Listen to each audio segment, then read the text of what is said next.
Shalom to everyone. Hello my friends, நீங்க மகிழ்ச்சியா இருப்பீங்க கர்த்தருக்குள்ள விசுவாசிக்கின்றேன். இந்த புதிய நாளிலே, புதிய துவக்கத்திலே நமக்காக கர்த்தர் அவருடைய வார்த்தையை அவருடைய ஊழியக்காரர் மூலமாய் நமக்கு தெரிவிக்கிறார்.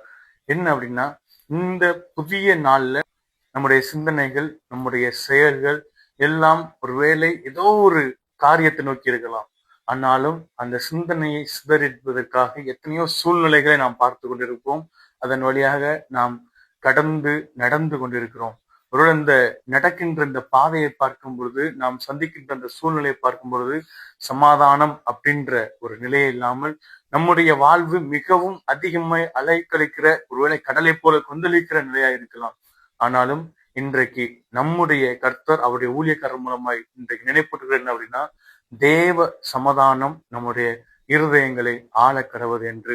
நம்முடைய இருதயங்களில் இருக்கிற எல்லா எதிர்மறையான சூழ்நிலைகள், நாம் கடந்து கொண்டிருக்கிற பாதையில் இருக்கிற அந்த சமாதானம் இல்லாத அந்த சூழ்நிலைகள் எல்லாவற்றையும் தாண்டி தேவ சமாதானம் நம்முடைய இருதயங்களில் ஆள கடவுது என்றும், கிறிஸ்து இயேசுவுக்குள்ளாக அந்த சமாதானம் நம்முடைய சிந்தனையை, நம்முடைய செயல்களை, நம்மை காத்து வழி நடத்தும் என்று இன்றைக்கு வாக்குரைக்கிறார்.